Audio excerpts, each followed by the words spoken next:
Hello guys, स्वागत है आपका दीप मूवी फ्यूचर पॉइंट पे।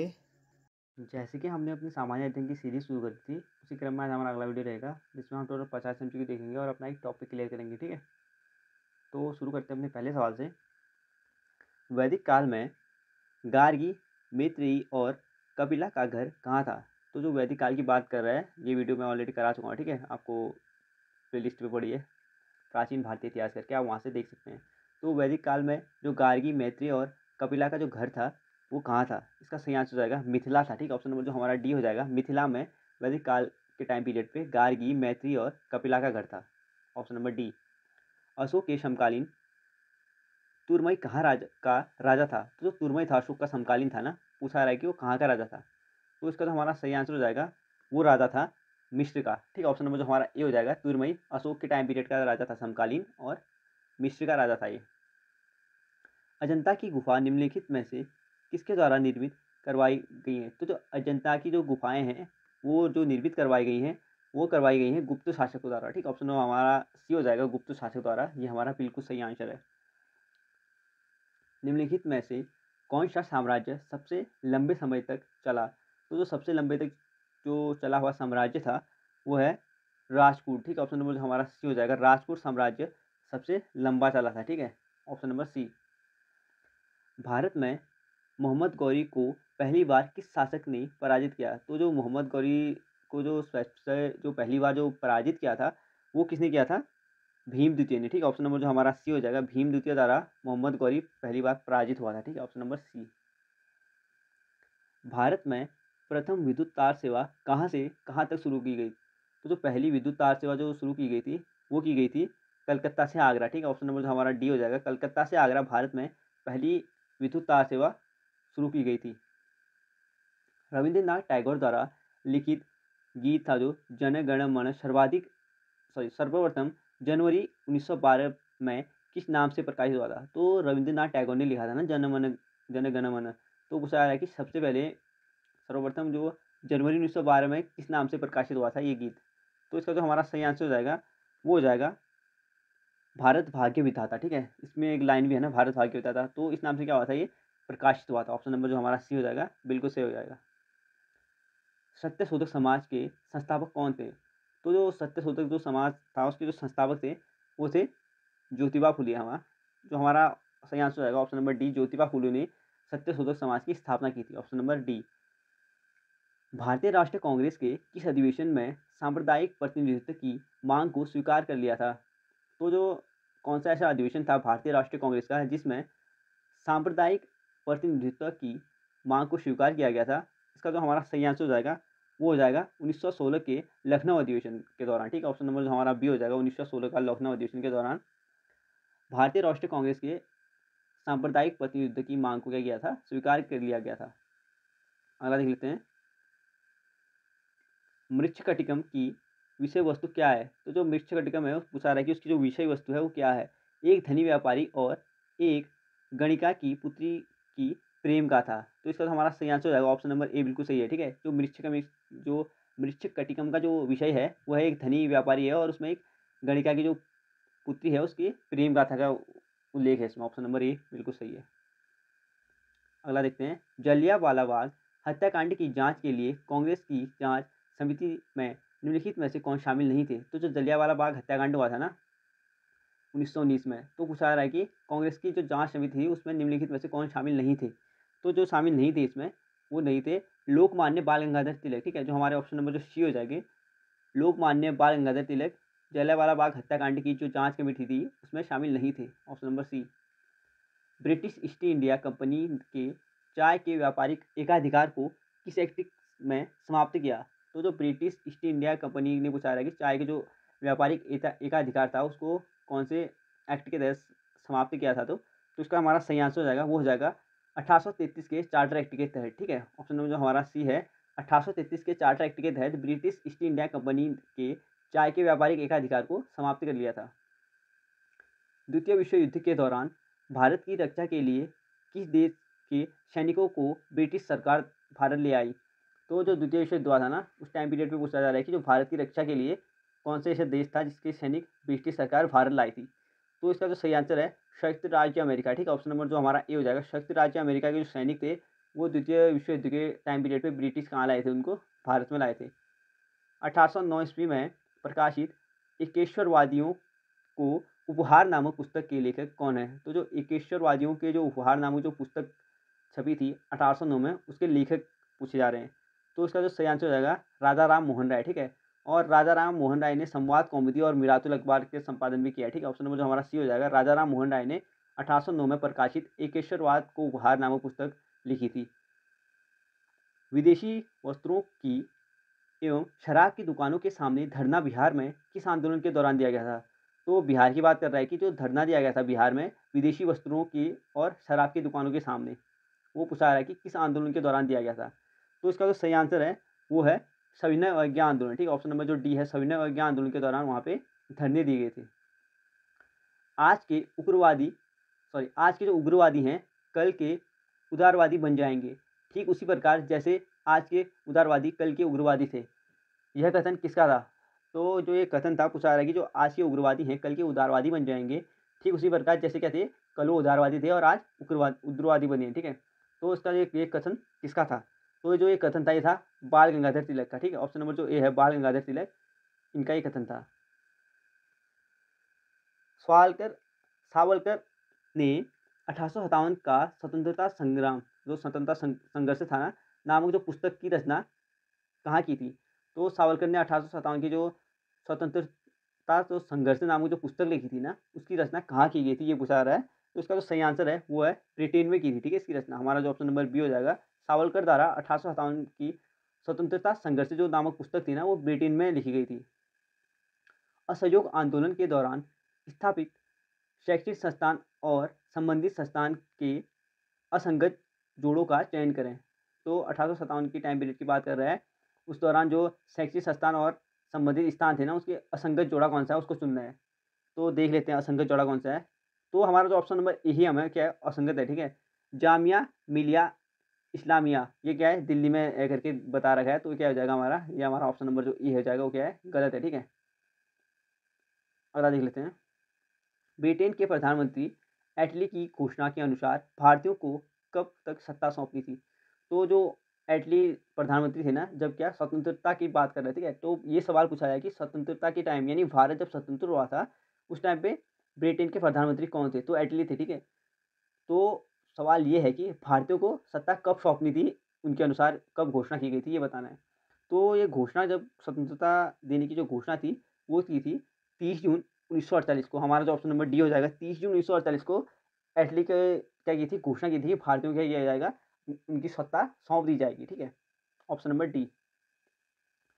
बिहार राज्य का गठन कब हुआ था? तो जो बिहार राज्य का गठन हुआ था वो हुआ था 22 मार्च 1912 में। ऑप्शन नंबर जो हमारा बी हो जाएगा। 22 मार्च 1912 में बिहार का क्या हुआ था, गठन हुआ था बिहार राज्य का। अगला देखते हैं। अर्थशास्त्र को व्यष्टि और समष्टि में किसने विभाजित किया था? तो व्यष्टि और समष्टि में जो विभाजित किया था अर्थशास्त्र को, वो किया था रैगनर फ्रिश ने, ठीक है। ऑप्शन नंबर जो हमारा सी हो जाएगा। रैगनर फ्रिश द्वारा अर्थशास्त्र को व्यष्टि और समष्टि में विभाजित किया गया था। अगला देखते हैं। नीति आयोग निम्नलिखित में से किस दिन अस्तित्व में आया था? तो जो नीति आयोग अस्तित्व में आया था वो कब आया था? 1 जनवरी 2015, ठीक है। इससे पहले इसका कौन सा आयोग था? योजना आयोग था, ठीक है, नाम इससे पहले। और 1 जनवरी 2015 को पूछा जाए कि योजना आयोग का नाम बदल के क्या रखा गया था? तो नीति आयोग रखा गया था, ठीक है। ऑप्शन नंबर जो हमारा डी हो जाएगा। 1 जनवरी 2015, ये बिल्कुल सही है। निम्नलिखित में से कौन सी मदें राष्ट्रीय आय में शामिल नहीं होती? तो कौन सी मदें हैं जो राष्ट्रीय आय में शामिल नहीं होती है? तो इसका हमारा सही आंसर हो जाएगा शेयर तथा डिबेट्स। तो हमारा जो ऑप्शन नंबर डी हो जाएगा, शेयर तथा डिबेट्स क्या होती है इसमें शामिल नहीं होती, ठीक है। Option number D. कि संविधान संशोधन अधिनियम के तहत सिक्किम को पूर्ण राज्य का दर्जा दिया गया। तो जो सिक्किम को जो पूर्ण राज्य का जो दर्जा दिया गया था वो दिया गया था 36वें संविधान संशोधन द्वारा, ठीक है। ऑप्शन नंबर जो हमारा बी हो जाएगा। 36वां संविधान संशोधन, इसके द्वारा सिक्किम को पूर्ण राज्य का दर्जा दिया गया था। लोक अदालतों की स्थापना पहली बार निम्नलिखित में से किस राज्य में हुई थी? तो जो लोक अदालतों की जो स्थापना हुई थी पहली बार वो गुजरात में हुई थी, ठीक है। ऑप्शन नंबर जो हमारा बी हो जाएगा, गुजरात। यहाँ पे क्या हुई थी पहली बार, लोक अदालतों की स्थापना हुई थी। Option number B. राष्ट्रीय आपातकाल की उद्घोषणा संसद के अनुमोदन के बिना कितने समय तक लागू रह सकती है? तो पूछा जा रहा है कि जब राष्ट्रीय आपातकाल, पहले तो ये याद रखिए जो राष्ट्रीय आपातकाल किस-किस उसके लग उस सहमति पे लगता है, गवर्नर की, ठीक है? और राष्ट्रीय आपातकाल की जो उद्घोषणा संसद के अनुमोदन के बिना अगर लगाई जाए, तो पूछा जा रहा है कि कितने समय तक लागू रह सकती है ये? तो उसका जो हमारा सही आंसर हो जाएगा, वो केवल 1 महीने के तक लागू रहेगी, ठीक है? ऑप्शन नंबर हमारा जो बी हो जाएगा, 1 महीने तक लागू रहेगी।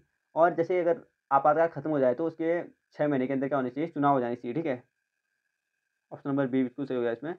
संघ की कार्यपालिका शक्ति कहाँ निहित होती है? तो जो संघ की जो कार्यपालिका की जो शक्ति होती है, वो कहाँ पे निहित होती है? राष्ट्रपति में, ठीक है? ऑप्शन नंबर जो हमारा सी हो जाएगा, राष्ट्रपति में हमारी क्या होती है? संघ की कार्यपालिका की शक्ति निहित होती है। ऑप्शन नंबर सी बिल्कुल सही है।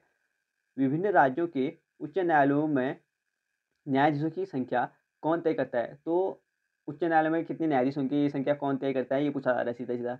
तो इसका जो हमारा सही आंसर हो जाएगा, वो हो जाएगा राष्ट्रपति, ठीक है? राष्ट्रपति द्वारा यह तय किया जाता है कि कौन से राज्य में कितने न्यायाधीश होंगे, ठीक है? न्यायाधीश होंगे। ऑप्शन नंबर जो हमारा बी हो जाएगा, बिल्कुल सही है। 101वां संविधान संशोधन अधिनियम 2016 के तहत लागू वस्तु और सेवा कर आने के पश्चात किस अनुच्छेद को समाप्त कर दिया गया? तो जो हमारा 101वां संविधान संशोधन आया था ना जीएसटी के लिए, तो 2016 में आया था ये। तो इसे वस्तु एवं सेवा कर कहा जाता है और ये अप्रत्यक्ष कर है, हाँ, याद रहे। अगर कभी सवाल बने कि जीएसटी कौन-सा कर है? प्रत्यक्ष कर या अप्रत्यक्ष कर या अन्य कोई भी ऑप्शन आ सकते हैं, तो याद रहे कि जीएसटी अप्रत्यक्ष कर है। तो ये आने के बाद कौन-सा अनुच्छेद समाप्त हो गया था जीएसटी आने के बाद, ये पूछा जा रहा है सीधे-सीधे, ठीक है? तो इसका जो हमारा सही आंसर हो जाएगा, वो हो जाएगा अनुच्छेद 268 का ए, यानी ऑप्शन नंबर जो हमारा सी है। 101वां जब संविधान संशोधन आया था, तो 268 का ए क्या हुआ था? समाप्त कर दिया गया था। 1934 में डॉक्टर विश्वेश्वरैया ने अपने किस प्रसिद्ध शोध ग्रंथ में देश के आर्थिक विकास की एक 10 वर्षीय योजना प्रस्तुत की? तो ये जो 10 वर्षीय योजना जो प्रस्तुत की थी, वो की थी the plant economy of India ग्रंथ में, ठीक है? इसका जो सही आंसर हो जाएगा, वो हो जाएगा ऑप्शन नंबर ए, बिल्कुल सही है। The plant economy of India में क्या की थी उन्होंने? 10 वर्षीय योजना प्रस्तुत की थी, ठीक है? देश की। अगला देख लेते हैं। पर्यावरणविद सुंदरलाल बहुगुणा, जिनका निधन 21 मई 2021 को हो गया, किस आंदोलन से संबंधित थे? तो इम्पोर्टेंट है, ठीक है? और ये किससे संबंधित है? उत्तराखंड से संबंधित है, ठीक है? सुंदरलाल बहुगुणा। तो पूछा रहा है कि जो 21 मई 2021 को इनका क्या हुआ था? निधन हो गया था। तो कौन से आंदोलन से संबंधित थे ये? तो इसका जो हमारा सही आंसर हो जाएगा, चिपको आंदोलन से संबंधित है, ठीक है? सुंदरलाल बहुगुणा। ऑप्शन नंबर जो हमारा डी हो जाएगा, चिपको आंदोलन से संबंधित है सुंदरलाल बहुगुणा। उत्परिवर्तनवाद का सिद्धांत किसने दिया गया? तो जो उत्परिवर्तनवाद का जो सिद्धांत था, किसने दिया था ये बताना है। तो इसका जो सही आंसर हो जाएगा, हुगो डी बीज ने, ठीक है? हुगो डी बीज ने क्या दिया था? उत्परिवर्तनवाद का सिद्धांत दिया था, यानी हमारा जो ऑप्शन नंबर बी हो जाएगा, बिल्कुल सही है। आर्किटोइटिक आर्कियोटेरिक्स किनका संयोजन था? तो जो आर्कियोटिक्स संयोजक था वो किसका था? इसका जो हमारा सही आंसर हो जाएगा, वो हो जाएगा सरीसृपों व पक्षियों का। ऑप्शन नंबर ए बिल्कुल सही है। अगला देख लेते हैं। निम्नलिखित में से असत्य कथन की पहचान करनी है हमने कि असत्य कथन कौन-सा है। तो इसका जो हमारा सही आंसर हो जाएगा, वायरस एक अपघटक है। तो वायरस एक अपघटक नहीं है, ठीक है? ऑप्शन नंबर जो हमारा सी हो जाएगा, वायरस एक अपघटक है, ये क्या हो जाएगा? असत्य कथन हो जाएगा हमारा। निम्नलिखित में से किसे जंगल की आग के नाम से जाना जाता है? तो जो जंगल की आग के नाम से जाना जाता है, वो जाना जाता है ढाक, यानी प्लास को, ठीक है? ऑप्शन नंबर जो हमारा ए हो जाएगा, ढाक को क्या कहा जाता है? जंगल की आग के नाम से जाना जाता है।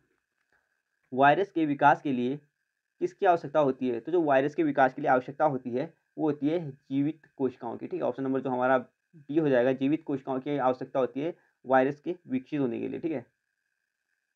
जीव द्रव्य की खोज किसने की थी? तो जीव द्रव्य की खोज पूछा जा रहा है कि किसने की थी, ठीक है? तो कमेंट करके बताइए कि पाद कोशिका में पाई जाती है जीव द्रव्य या जंतु कोशिका में, ठीक है? तो इसका जो हमारा सही आंसर हो जाएगा, जो जीव द्रव्य की खोज की थी, डुरजार्डिन ने की थी, ठीक है? जो जो हमारा ऑप्शन नंबर जो बी है, डुरजार्डिन, इन्होंने क्या की थी? जीव द्रव्य की खोज की थी। ऑप्शन नंबर बी बिल्कुल सही है। अगला देख लेते हैं। जब गेंद जमीन पर उछाली जाती है, तब अचानक क्या परिवर्तित होता है? तो जब गेंद जमीन पे उछालेंगे हम, तो उसका क्या परिवर्तित होगा? संवेग होगा, ठीक है? ऑप्शन नंबर जो हमारा बी हो जाएगा, उसका क्या हो जाएगा? संवेग परिवर्तित हो जाएगा। Option number B. वेरिसेला जोस्टर विषाणु से कौन सा रोग होता है? तो जो वेरिसेला जोस्टर विषाणु होता है, उससे जो रोग होता है, चेचक होता है, ठीक है? ऑप्शन नंबर जो हमारा बी हो जाएगा, चेचक रोग होता है इससे। दरियाई घोड़ा को निम्नलिखित में से किस वर्ग के अंतर्गत वर्गीकृत किया गया है? तो जो दरियाई घोड़ा है उसको वर्गीकृत किसमें किया है? मत्स्य में, ठीक है। ऑप्शन नंबर जो हमारा सी हो जाएगा, मत्स्य में वर्गीकृत किया गया है दरियाई घोड़े को, ठीक है। मानव नेत्र में प्रतिबिंब कहाँ बनता है? तो जो मानव नेत्र में जो प्रतिबिंब बनता है, इंपॉर्टेंट है, ठीक है। रेटिना पे प्रतिबिंब बनता है। ऑप्शन नंबर जो हमारा सी हो जाएगा, रेटिना। इस पे क्या है? मानव नेत्र में प्रतिबिंब बनता है। तो कई बार ये सवाल बना है कि जो मानव नेत्र का कौन सा भाग दान किया जाता है, ठीक है। तो उसका जो हमारा सही आंसर बनेगा, अगर दान किया जाएगा, मानव नेत्र का कौन सा भाग दान किया जाए, ये सवाल बने, तो अगर सेम ऑप्शन हो तो आप किसको सिलेक्ट करेंगे? कॉर्निया, ठीक है। कॉर्निया मानव नेत्र का ऐसा भाग है जिसको क्या किया जाता है? दान किया जाता है। अगला देखते हैं, कौन सी ग्रंथि फेफड़ों के बीच विद्यमान रहती है? तो जो फेफड़ों के बीच विद्यमान रहती है वो ग्रंथि कौन सी है? वाल्व ग्रंथि, ठीक है। जिसे क्या कहा जाता है? थाइमस कहा जाता है। ऑप्शन नंबर जो हमारा सी हो जाएगा, थाइमस या वाल्व ग्रंथि, ये क्या रहती है? फेफड़ों के बीच विद्यमान रहती है। आचार एवं मुरब्बे में जीवाणु का संक्रमण होते ही जीवाणु क्यों मर जाते हैं? तो जो हमारा अचार और मुरब्बा होता है उसमें पूछा जा रहा है कि जब जीवाणु का संक्रमण होता है तो जीवाणु मर कैसे जाते हैं? तो इसका जो हमारा सही आंसर हो जाएगा वो हो जाएगा जीव द्रव्य संकुचन के कारण, ठीक है। जीव द्रव्य संकुचन के कारण अचार या मुरब्बे में क्या होते हैं? जीवाणु मर जाते हैं। Option number D. वृक्क प्रतिदिन लगभग कितने लीटर रक्त का शुद्धिकरण करता है? तो जो वृक्क कितने लीटर जो रुधिर का शुद्धिकरण करता है एक दिन में, ये पूछा जा रहा है। तो इसका जो सही आंसर हो जाएगा वो हो जाएगा 180 लीटर, ठीक है। तो इसका ऑप्शन नंबर बी बिल्कुल सही है। 180 लीटर का क्या करता है? वो शुद्धिकरण करता है। Option number B. खुला परिसंचरण तंत्र किसमें पाया जाता है? इंपॉर्टेंट है, ठीक है। जो खुला परिसंचरण तंत्र पाया जाता है वो पाया जाता है कॉकरोच में। ऑप्शन नंबर जो हमारा ए हो जाएगा, कॉकरोच। उसमें क्या पाया जाता है? खुला परिसंचरण तंत्र पाया जाता है। विद्युत बल्ब में क्या उल्लेखित किया जाता है? तो जो विद्युत बल्ब में उल्लेखित किया जाता है वो किया जाता है शक्ति और वोल्टेज को, ठीक है। ऑप्शन नंबर जो हमारा बी हो जाएगा, शक्ति और वोल्टेज को विद्युत बल्ब में क्या किया जाता है? उल्लेखित किया जाता है, ठीक है। बोलते हैं ना कितने वाट का बल्ब है, वही है वो। सोडियम क्लोराइड में क्या होता है? तो जो सोडियम क्लोराइड में क्या होता है, इसका सही आंसर है विद्युत संयोजी बंधन, ठीक है। जो विद्युत संयोजी बंधन होते हैं वो क्या होते हैं? सोडियम क्लोराइड में होते हैं, यानी ऑप्शन नंबर ए बिल्कुल सही है। निम्नलिखित में से कौन सा मिश्रण गहनों की धुलाई यानी सफाई हेतु प्रयुक्त होता है? तो कई बार जो हमारे जो घर में प्रयुक्त जो गहने होते हैं वो उसमें काले हो जाते हैं ना वो। तो पूछा जा रहा है कि जब गहनों की जो धुलाई या सफाई करते हैं तो उसमें कौन सा मिश्रण प्रयोग किया जाता है? तो इसका जो सही आंसर हो जाएगा एक्वा रेजिया यूज़ किया जाता है, ठीक है। एक्वा रेजिया इससे क्या करते हैं? हमारे जो गहने होते हैं उनको क्या कहते हैं? सफाई की जाती है, ठीक है। Aqua regia. चला देखते हैं, रेडियो एक्टिविटी का आविष्कार किया था? तो जो रेडियो एक्टिविटी का जो आविष्कार किया था वो किसने किया था? बैकुरेल ने, ठीक है। ऑप्शन नंबर जो हमारा सी हो जाएगा, बैकुरेल द्वारा रेडियो एक्टिविटी का आविष्कार किया गया था। निम्न में से कौन सा हाइड्रोजन का आइसोटोप नहीं है? तो जो हाइड्रोजन का आइसोटोप नहीं है वो नहीं है क्लोरीन 36, ठीक है। ऑप्शन नंबर जो हमारा डी हो जाएगा, क्लोरीन 36 या हाइड्रोजन का क्या है? नहीं है, आइसोटोप नहीं है। चला देख लेते हैं। तो हमारे 50 एमसीक्यू कंप्लीट हो गए हैं। तो अब चलते हैं टॉपिक की तरफ, ठीक है। एशिया महाद्वीप के बारे में पढ़ते हैं अभी। तो विश्व का सबसे बड़ा जो महाद्वीप है ना वो है एशिया, ठीक है। इंपॉर्टेंट है इसके बारे में पढ़ना। तो एशिया जो महाद्वीप है विश्व का सबसे बड़ा महाद्वीप है। और ये हो गया। और विश्व का सबसे बड़ा द्वीप समूह, तो जो सबसे बड़ा द्वीप समूह कौन सा है? वो है इंडोनेशिया, ठीक है। विश्व का सबसे बड़ा प्रायद्वीप है, तो जो विश्व का सबसे बड़ा प्रायद्वीप है वो है अरब प्रायद्वीप। एशिया को अफ्रीका से अलग करता है, तो जो स्वेज नहर है ना वो एशिया को अफ्रीका से अलग करती है, ठीक है। विश्व का सर्वाधिक विस्तृत पठार है, तो तिब्बत का पठार विश्व का सबसे अधिक विस्तृत पठार है, ठीक है। विश्व का सबसे बड़ा स्थल रुद्र देश है, तो कजावी कजाकिस्तान जो है विश्व का सबसे बड़ा स्थल रुद्र देश है। विश्व की सबसे लंबी नदी है, तो नील नदी क्या है? विश्व की सबसे लंबी नदी है, ठीक है। विश्व का सबसे गहरा सागरीय गर्त है, तो जो विश्व का सबसे गहरा सागरीय गर्त है वो है मेरियाना गर्त, ठीक है। और ये प्रशांत महासागर में है। विश्व की सबसे गहरी झील कौन सी है? तो जो सबसे गहरी झील है ना वो है बेकाल झील। विश्व की सबसे बड़ी झील है, तो विश्व की जो सबसे बड़ी झील है वो है कैस्पियन सागर। अंतर्राष्ट्रीय तिथि रेखा समांतर है, तो बेरियन जल संधि की समांतर है, ठीक है। जो अंतर्राष्ट्रीय तिथि रेखा है वो है बेरियन जल संधि के समांतर। इंपॉर्टेंट है ये।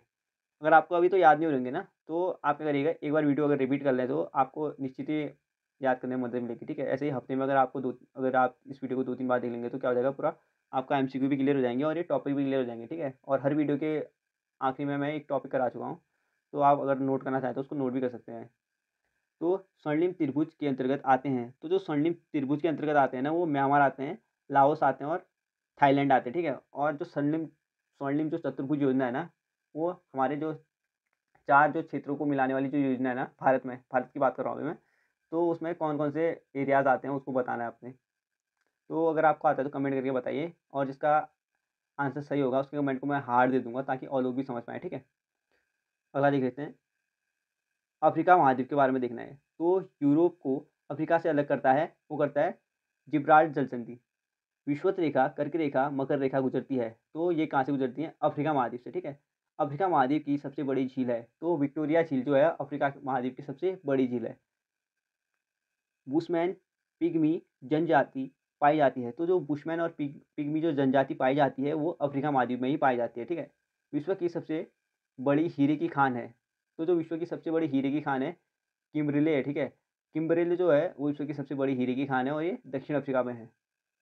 स्टेनली जलप्रपात, तो जो स्टेनली जलप्रपात है वो है कांगो में स्थित। विक्टोरिया जलप्रपात स्थित है, ये विक्टोरिया जो जलप्रपात स्थित है वो स्थित है जाम्बेजी नदी में। हॉर्न ऑफ अफ्रीका के नाम से जाना जाता है, तो जो हॉर्न ऑफ अफ्रीका के नाम से जाना जाता है वो जाना जाता है इथियोपिया को, ठीक है। इथियोपिया को जो हॉर्न ऑफ अफ्रीका के नाम से जाना जाता है, इथियोपिया, सोमालिया और जिबूती को अंध महाद्वीप के नाम से जाना जाता है। तो अंध या अंधा महाद्वीप के नाम से किसको जाना जाता है? अफ्रीका महाद्वीप को, ठीक है। तो अब उत्तरी अमेरिका की बात करते हैं, ये हमारा लास्ट टॉपिक है उत्तरी अमेरिका। विश्व की नई दुनिया के नाम से जाना जाता है, तो जो विश्व की नई दुनिया के नाम से जाना जाता है वो जाना जाता है उत्तरी अमेरिका महाद्वीप को। नियाग्रा जलप्रपात स्थित है यूएसए तथा कनाडा के मध्य, ठीक है। इंपॉर्टेंट है कि जो नियाग्रा जलप्रपात स्थित है वो यूएसए और कनाडा के मध्य स्थित है। सिलिकॉन वैली के रूप में जाना जाता है, तो सैन फ्रांसिस्को को सिलिकॉन वैली के नाम से जाना जाता है, ठीक है। अंध महाद्वीप के नाम से जाना जाता है, तो ये रिपीट हो गया, अभी मैं करा चुका हूँ आपको ऊपर। तो जो अंध महाद्वीप के नाम से जाना जाता है वो जाना जाता है अफ्रीका महाद्वीप को, ठीक है। विश्व का सबसे बड़ा बंदरगाह है, तो जो विश्व का सबसे बड़ा बंदरगाह है वो कौन सा है? न्यूयॉर्क बंदरगाह है, ठीक है। विश्व की सबसे बड़ी ताजे पानी की झील है, तो जो सुपीरियल झील है ना विश्व की सबसे, क्या है? ताजे पानी की झील है, ठीक है। इंपॉर्टेंट है ये भी। विश्व की जो सबसे ताजे पानी की झील है वो क्या है? सुपीरियल झील है। तो हमने 50 एमसीक्यू क्लियर कर ली है और टॉपिक भी क्लियर कर लिया है, ठीक है। अगर आपको प्राचीन भारतीय इतिहास का डिटेल्स वीडियो पढ़ने हैं तो मैंने आपको शॉर्ट नोट्स करा रखे हैं और इंपॉर्टेंट करा रखे हैं उसमें, ठीक है। तो अगर आप वो लगाते हैं तो निश्चित ही आपको पेपर में मदद मिलेगी। उसमें से लगभग जो प्राचीन भारतीय इतिहास के सवाल बनेंगे ना, 80% आराम से उसमें से कवर हो जाएँगे। बाकी अगर आप एमसीक्यू लगाएँगे तो बचे हुए एमसीक्यू में क्लियर हो जाएँगे, ठीक है। तो उम्मीद करता हूँ आपको वीडियो पसंद आया होगा। सब्सक्राइब करें। Thank you.